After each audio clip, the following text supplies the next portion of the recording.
So I would like to answer another question from the list of questions from Bodhicharyavatara, chapter number 4. This is the second question, and probably it could be the video number 6 of the question answer. Now the question is, how is it possible to reconcile a dispassionate mind, that is, a mind which is completely calm, open, and insightful, with a compassionate mind? I know it is said that these are like two sides of the same coin, or two wings of a bird. But how is it possible to be both dispassionate and compassionate at one and the same time?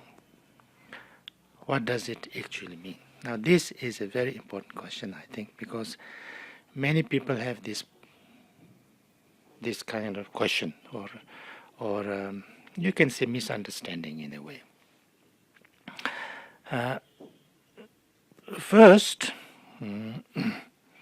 I think I need to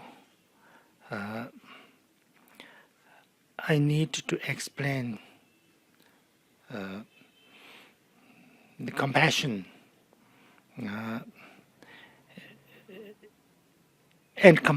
and passionate. First of all, I think it is very important to understand that compassion is not just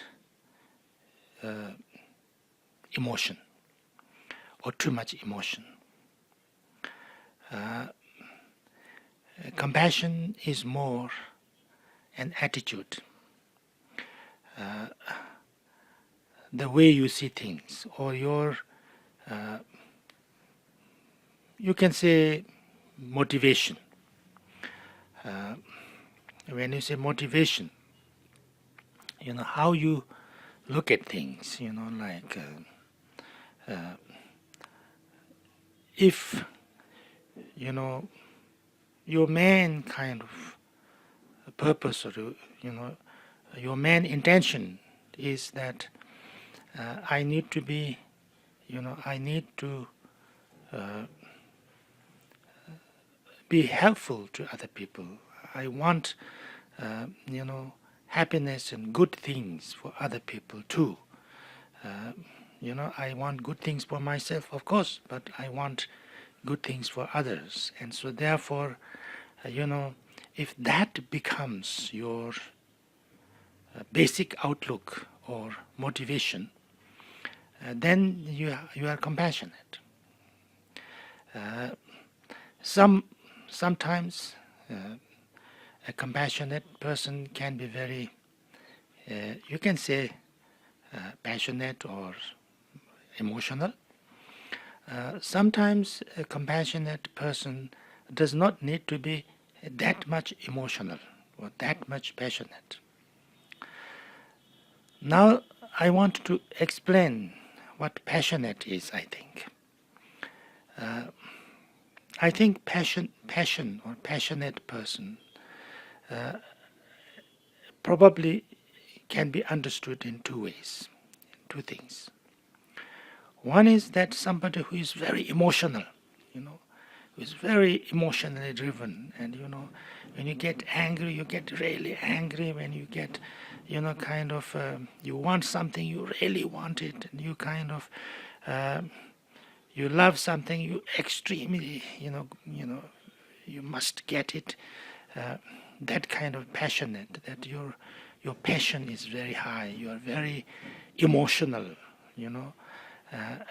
that is one kind of passionate. There's another kind of passionate, I think, is that you are very committed. You are very, dedicated.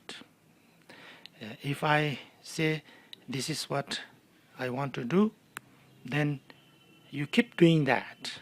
You keep working on it until that kind of is accomplished or succeeded.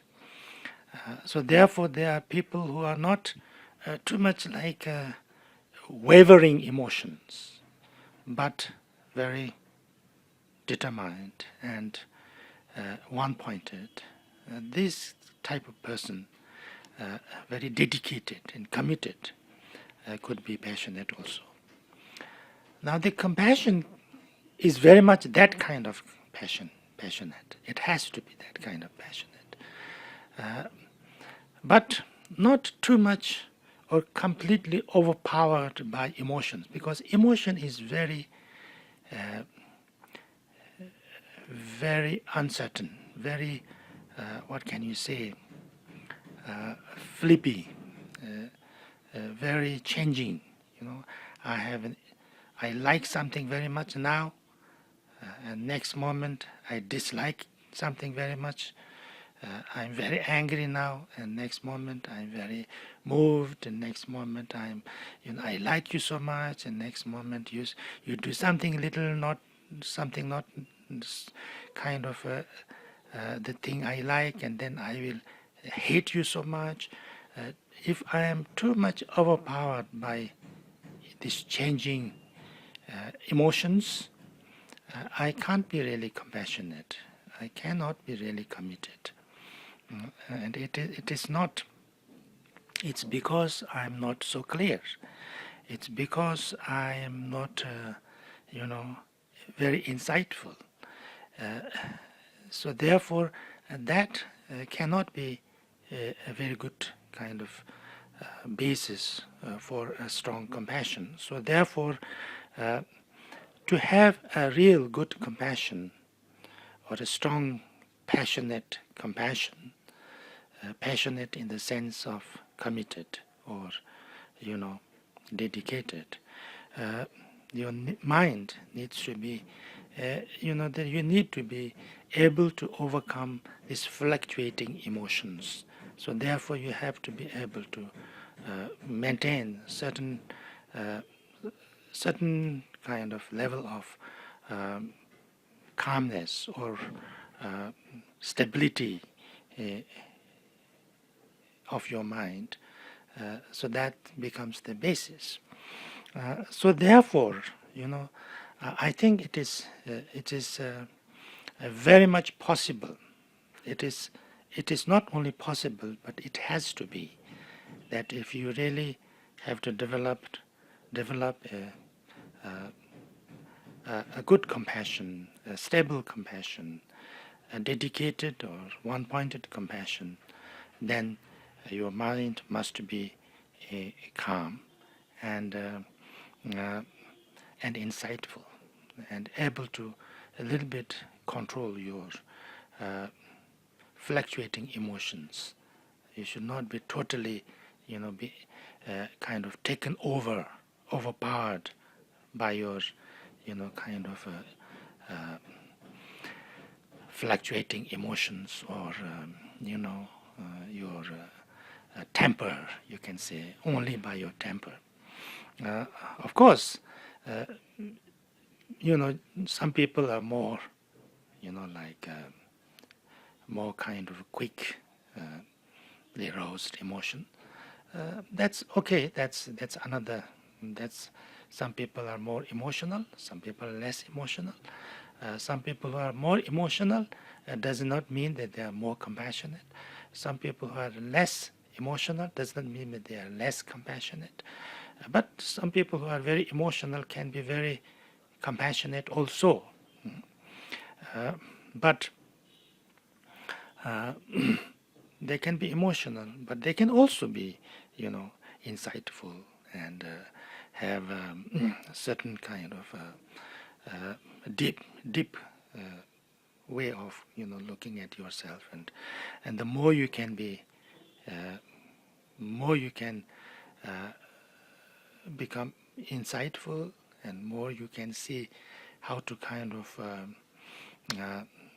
stabilize your emotions, the more you can be better compassionate. And so therefore I think it is very important to understand this.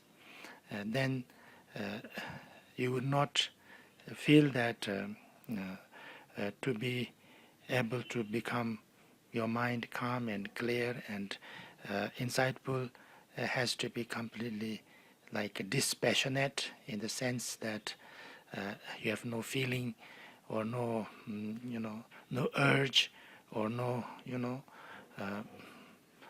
no kind of dedication or things like that. It's not like that. So this understanding is extremely important. So if you have this understanding, I think you will not find any problem of this, that wisdom and compassion cannot go together, or one cannot have this feeling of experience of compassion and wisdom. Don't call it dispassionate. I think dispassionate is not the right word for this, because it is only one-sided. Dispassionate is not a good. And it doesn't explain what we are trying to explain. And passionate is also has different meanings. So therefore, I think this is important to understand. So I stop here because I try to send a small file now and then see if it works. Thank you.